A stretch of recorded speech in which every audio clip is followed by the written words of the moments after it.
People the Purple Butterfly here, otherwise known as People7 on YouTube and Twitter, and people elsewhere on the internet. My blog is located at purplebutterfly-people.blogspot.com. And I'm here with a couple of updates. First, gotta remember this, the duct tape bag. Figured out how I'm going to close it. I have Velcro sticky back. There's 15 in here. I'm not going to need 15. I'm thinking, well, 4 to 6 of them should, 1, 2, 3, 4, close that rather nicely. And while I was at the store, they had fun patterns in the duct tape in the rows. So I got this pretty color here that doesn't actually have a name that I could find on the packaging anywhere. So that'd be fun for something. I got more pink flamingo in a row. I have zebra, pink zebra. You know we like our pink zebras. And then, of course, 2 more of those. I'm thinking since my daughter's worried about zebra print, and my mom likes black and white, I can make both of them something similar to the purse I just made me, and we could walk around like the Bobsy twins or triplets or whatever, except for different. Alright? So, what I'm going to do, because I've been thinking about it, is I'm going to find a way to utilize these maybe as, a fold-over strap or look like a strap, flap, or, I might turn it into a hip pouch after a while because that would just be cute. Or I might find a way to make it a temporary hip pouch, like with the purse I'm wearing, that part's detachable, so I might make a detachable form of a hip pouch.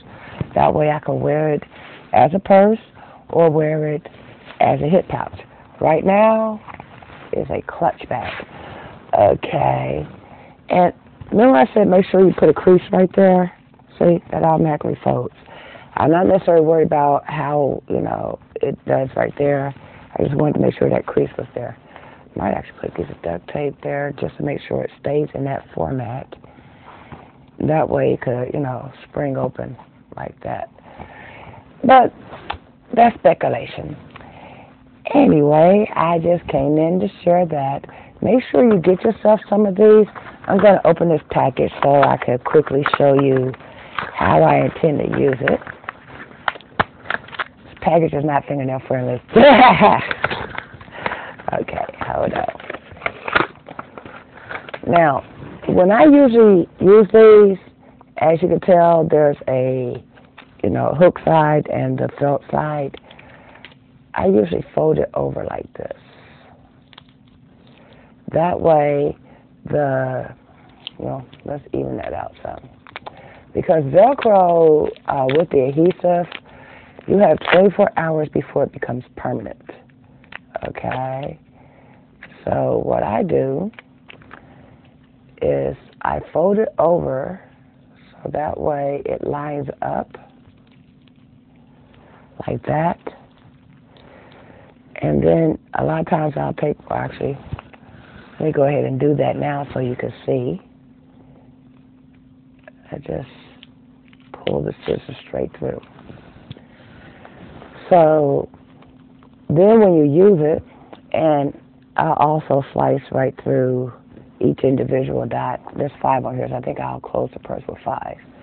But you see that? They're already together. So once you put the dot on, peel the backing off like one side, and it stays attached to the other side. And then you just smush the purse closed. Well, after you get it on the one side, you pull the adhesive off the other side, then smush the purse closed, and leave it that way for 24 hours. So that way the adhesive has time to... And then when you open it, automatically you have perfectly placed dots on both sides. I don't know why they sell them in a format like this, because that makes no sense. So then you place this dot, sew down this dot, place this dot, whatever. Then you gotta Do the same thing on the other side. Then when you go to put two things together, it may not necessarily match if you were off even a little bit. But if you fold it in half, I'm going to do it in reverse since I'm not actually using this. If you fold it in half, then on both sides they're in the same spot. Then you cut it the way I showed you, and you know, you can actually stick some scissors in between. Then when you place the dot, leave the backing attached. When you're ready to attach the other side, remove the backing for that side and press it in. And with this being duct tape, okay, like say for instance I had it in here, like right there, and then took the back off and put the other side to it. With it being duct tape, just every now and then go like this. Hey, my nail polish matches the purse perfectly. Look at that. Anyway, you go like this and come back several times, you know, within the 24 hours and press it. After the 24 hours has passed and it's become at full capacity or full strength, you will press it as well. There are times, especially when I use dots on a surface that can give up the ghost, as it were, I might decide to take and go around it with my glue gun, or, you know, because it's duct tape and because I have matching, you know, accoutrements, you know, I can also take a needle and thread and just literally stitch through, which I'm not going to do, and then go behind it with more duct tape to cover the trim. There's always options when you're making stuff. You know, when you buy a kit or something, your options are limited to whatever that kit says and whatever you come up with on top of it. But there's still more options than going to buy something that's store-bought and then say, hey, I think I'll alter it this way, because then you have to follow the rules of construction. Like, if you buy a dress and the waist is 38 and your waist is 28, you can't just up and subtract 10 inches without it being really noticeable.